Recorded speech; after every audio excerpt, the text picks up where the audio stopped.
Oi, meu bem, boa noite. Como é que foi seu treino depois de 2 meses parado, hein? Foi tranquilo? Tô de volta, cheguei na revolta. Todos pés na porta, hoje o jogo vai virar. As barras torta, porque eu tô no ódio. E a do pódio, hoje eu vou buscar. Avisa lá que é 100%. E aí, meu nome é Lucas, eu sou cristão, estudante de medicina e curto treinamento de força e hipertrofia. E esse é o canal Fé, Med e Treino. Hoje eu vou mostrar o começo da minha jornada no treinamento de powerlifting. Digo começo porque, apesar de ter treinado assim por 2 meses, estou voltando depois de quase 2 meses parado, como vocês viram no áudio de minha noiva no início do vídeo. Para quem não conhece, o powerlifting é um esporte onde se soma o peso máximo levantado em 3 movimentos: agachamento, supino e levantamento terra. Ganha quem levantar mais peso somando o agachamento, supino e o terra em uma repetição de cada.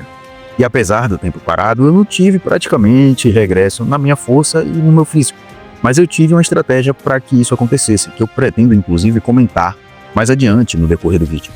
Eu sempre gostei muito do treinamento de força e hipertrofia, tanto por uma questão estética quanto por uma questão de vigor. É uma ideia muito parecida com aquela expressa pelo discípulo de Sócrates, Xenofonte, no livro Memoráveis, onde Sócrates, em um de seus diálogos, repreende um jovem por estar fisicamente fraco, a ponto de dizer que ele parecia mais fraco até do que um homem meramente saudável.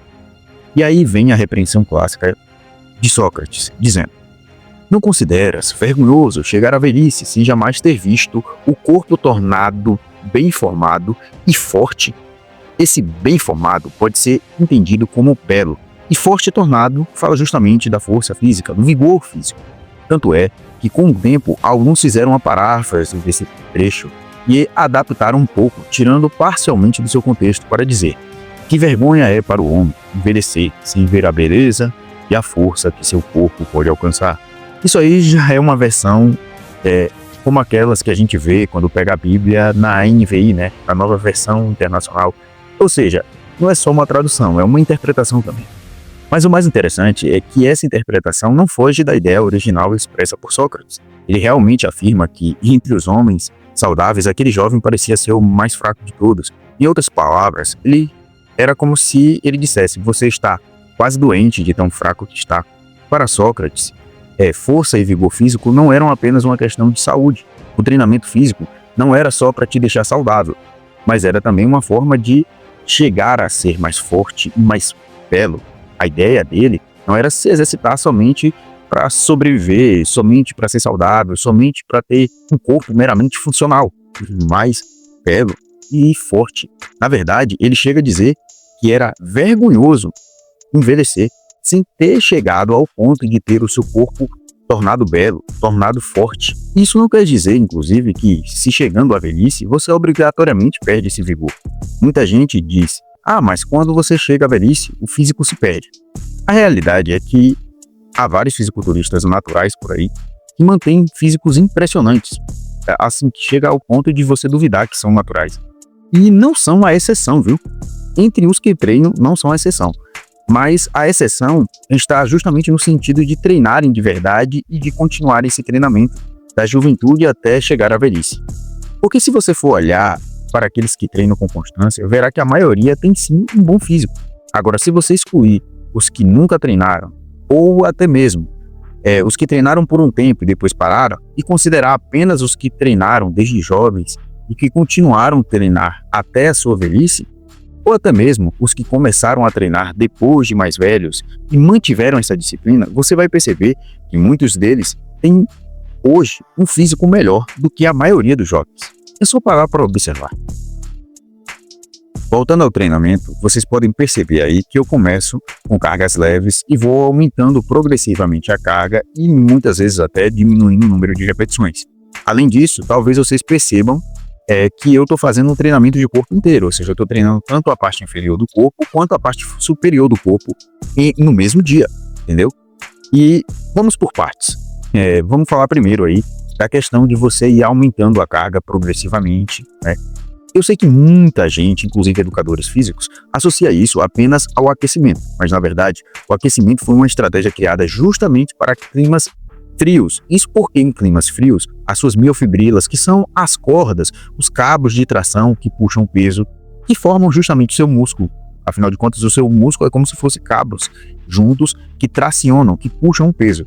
Eles ficam mais curtos no frio e têm uma menor elasticidade, podendo se romper mais facilmente. Isso é uma coisa que aquela galera que trabalha com os fios dos postes, né, que você vê na rua, já sabem. Isso, inclusive, se você mora em um local onde tem uma oscilação de temperatura muito grande, você já deve ter percebido que em dias quentes, os fios eles ficam maiores do que o necessário de um poste para outro. Mas em dias mais frios, eles ficam bem esticados, quase ali parecendo que fizeram no exato limite.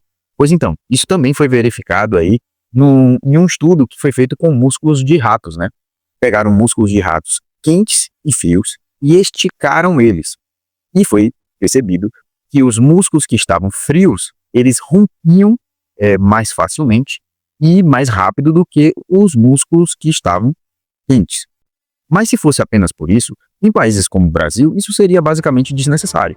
Porém, ainda há um motivo para fazer isso, principalmente em um treinamento focado em força, que é ligar o sistema de alerta, ligar o estado de alerta do seu corpo, o sistema nervoso simpático.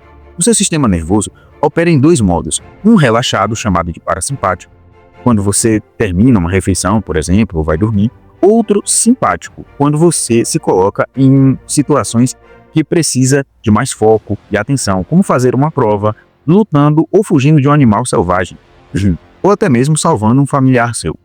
Como você pode perceber, o sistema simpático opera em diferentes níveis. Como você está atento no trabalho, ele não está tão ativo quando um familiar seu está em perigo, por exemplo. Em situações de muito estresse, o estado de alerta, o simpático, é tão ativado que seu vigor, ou seja, sua força, sua capacidade de exercer força ou de fugir correndo, aumenta muito, fazendo você extrair mais do seu potencial. Adrenalina, noradrenalina e cortisol, hormônios e neurotransmissores que aumentam o vigor, se elevam quando um animal, por exemplo, ataca seu irmão. Mas acontece que quando você treina, não é comum você estar nesse estado de estresse ou de alerta. Afinal, geralmente não tem ninguém aí sendo ameaçado por outra pessoa para fazer um agachamento, por exemplo. Talvez por isso, muitos levantadores de peso dão tapas nas costas, né, dos parceiros, eu não sei se você já viu isso, na hora de executar um levantamento, começam a gritar, a fazer força até mesmo antes, né, como se estivesse se preparando para uma guerra. Talvez inconscientemente querendo se colocar nesse estado de alerta, nesse estado simpático, como se estivesse se preparando para uma briga, para uma guerra, mesmo que não saibam que estão fazendo isso por esses motivos. É como se eles estivessem tentando deixar o sangue quente, entendeu? Na linguagem assim mais popular. Acontece que outra forma de fazer isso, e que é muito usada, até mesmo antes dos tapas, é a carga progressiva, que é feita muitas vezes nos bastidores, que vai se aumentando a carga aos poucos, enquanto vai se fazendo o exercício. Isso vai fazendo com que o seu sangue circule mais, e é justamente o sangue que carrega a adrenalina, a noradrenalina, ali para o seu corpo. E, além disso, ele vai te preparando, colocando situação de estresse progressivamente maiores, que vai ligando esse seu estado de alerta. Ou seja, você não chega lá de sangue frio, você chega lá de sangue quente, né?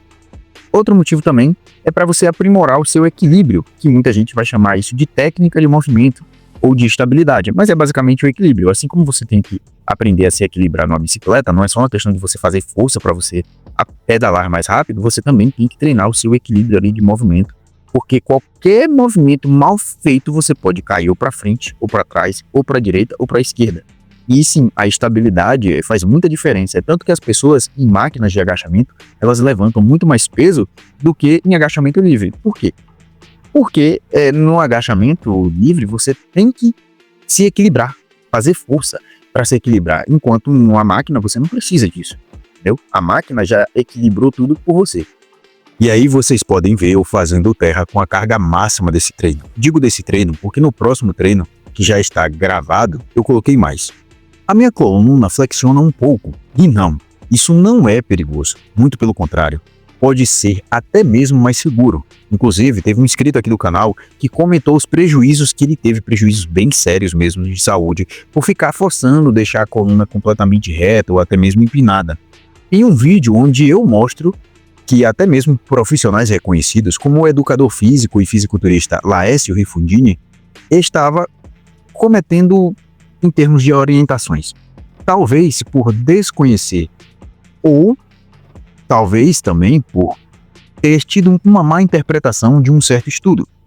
Bem, esse inscrito teve que parar de se exercitar justamente por fazer o que a maioria defende como certo. Vou deixar o vídeo no card aí, caso você se interesse.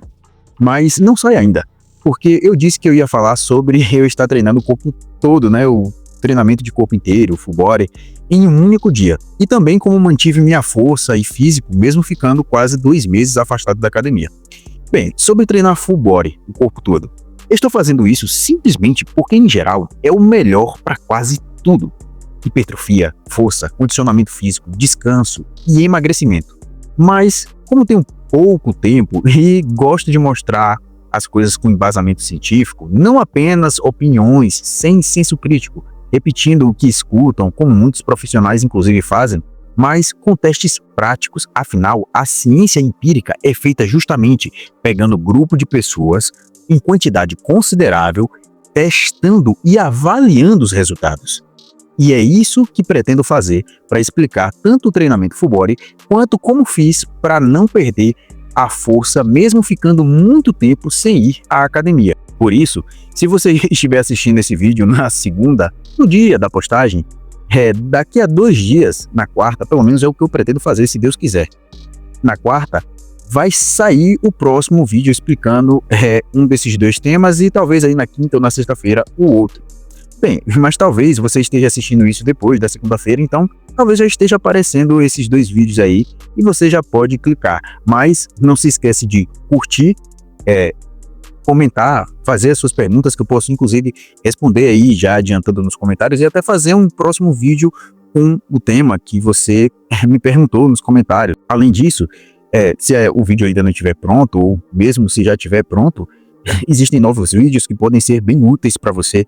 Então, se inscreve no canal e ativa o sininho de notificações para que quando chegar esses novos vídeos, você possa usufruir do conhecimento e aplicar no seu dia a dia através do vídeo que eu deixar aí para vocês.